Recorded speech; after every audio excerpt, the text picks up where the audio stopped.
This is Amika Cowder, and I'm here today with Sean O'Rourke. He is the lead visiting vehicle officer for Space Dragon. We are inside the International Space Station Flight Control Room.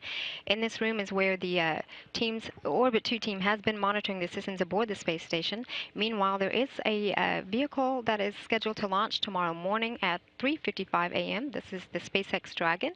And so, again, we're here to talk with Sean. Welcome, and thank you for joining us, Sean. Good. So first, let's just talk about your a little personal background. Just tell me, what is your background and education background, and how did you find your way here to NASA? Well, I grew up in Cranston, Rhode Island, and I went to Clarkson University in upstate New York, Potsdam, New York.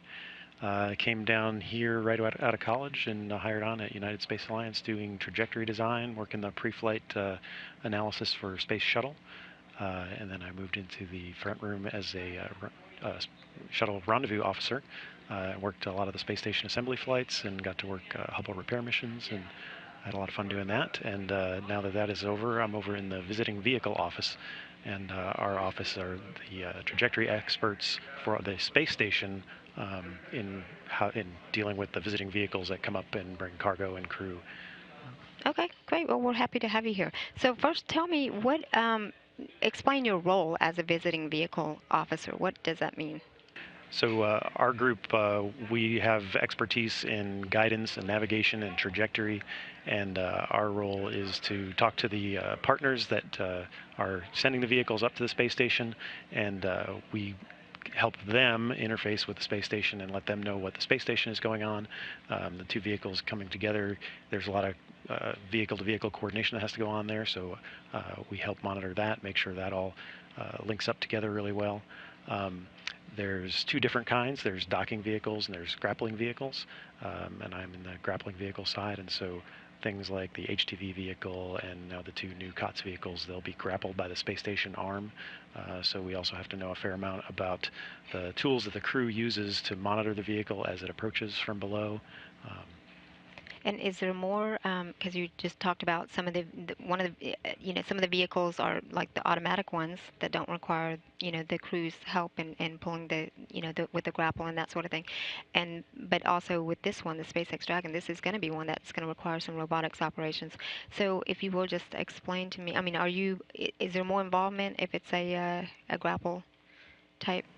Well, really, the bulk of our work, and really this is true for all of spaceflight, 99% of the work happens before launch.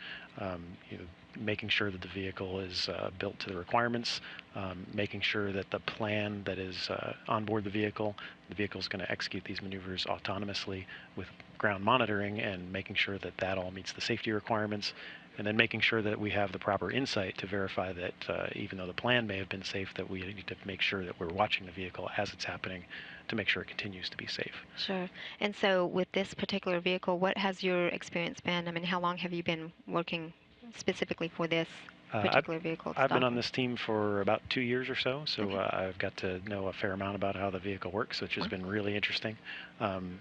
Compared to the space shuttle, that these newer vehicles, they're much more autonomous. They have so much more computing power, and they can, encode a lot more automated decision making into the vehicle. So being able to learn how that all works has been really interesting. Good. Well, I'm glad to know that you have some insight on the vehicle, because I do have some questions about it. If you will just explain to me, what is the significance of this vehicle as opposed to the other vehicles that have flown before and docked to the International Space Station? What is the significance of this one? Sure. Well, in first of all, in a lot of respects, it's fairly similar to HTV, but it was kind of built. The Dragon team, I think, probably learned a lot, and we learned a lot from our experience with HTV that has gone into the planning for Dragon. So it approaches from below and is grappled by the arm, similar to HTV. The really neat thing about Dragon is, compared to other cargo vehicles anyway, Dragon is the first vehicle that actually bring things down to Earth from us. Most all the other cargo vehicles basically burn up on re-entry, so we can use it for trash disposal and stuff, but this is our first opportunity to be able to bring things home on a cargo vehicle. Great.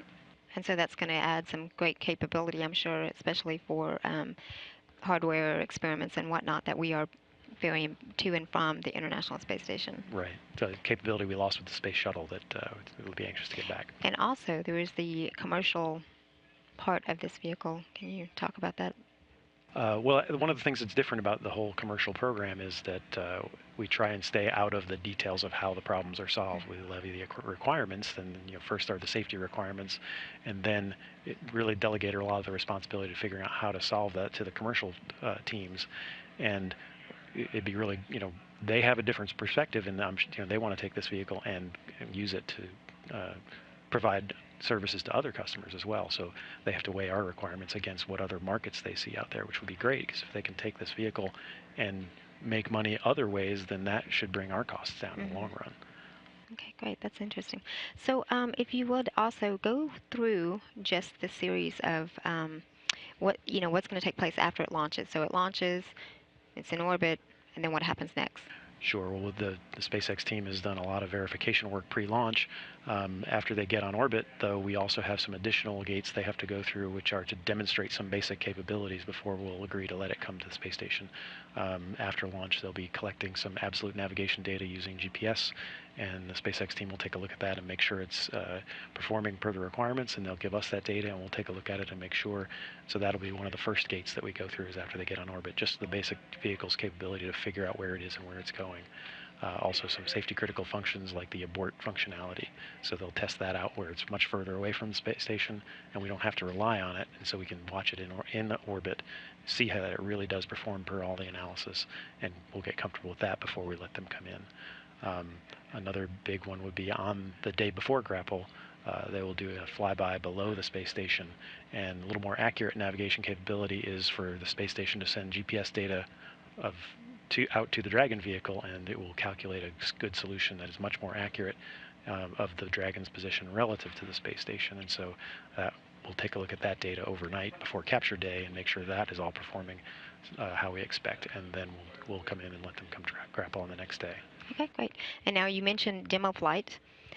So explain demo flight for me, if you will, and then also explain when does it become the vehicle that we approve and say that this is going to be the vehicle that's going to ferry cargo to and from the space station. Sure. Well, SpaceX already has the next vehicle is being built at the SpaceX facilities. In fact, it may be completed. I can't remember the schedule.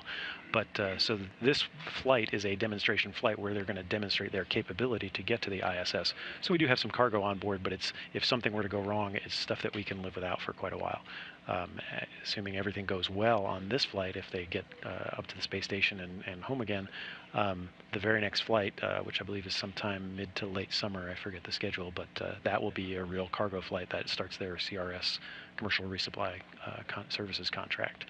So this, assuming all goes well, this will be the one demonstration flight, and then we'll jump right into the commercial resupply. Wow. If something, this is a test flight, things are, it's very possible things can go wrong. If they don't get all the way to the space station, then we'll try again another time. Sure. Well, they say space flight is a sport, so we have to be flexible with it, right? Yeah. So, and so you just answered my next question was going to be that, assuming the mission is a success, what's the next step? And that would be it right there that you mentioned. So, if you will, real quick, just give us the last update of the launch. It is again scheduled to take off from the Kennedy Space Center at 3:55 a.m. Central Time. And so, do you have anything new to share with us? Actually, on the launch side, that's really the commercial partners field, and I know they had an internal flight readiness review yesterday, and they rolled out to the pad this morning, so it sounds like everything's on schedule. So we'll pick up tomorrow morning on console, and hopefully everything will go great. Great. Thank you very much for coming out and talking with us. Again, the SpaceX Dragon is scheduled to launch tomorrow morning at 3:55 a.m. From the Kennedy Space Center. We will have live coverage for you here on NASA television at 2:30 a.m. Central Time, and also up next following our ISS update today at noon will be a pre-launch briefing, and so you can tune in here at NASA television for that information for SpaceX. Keep watching. Thanks.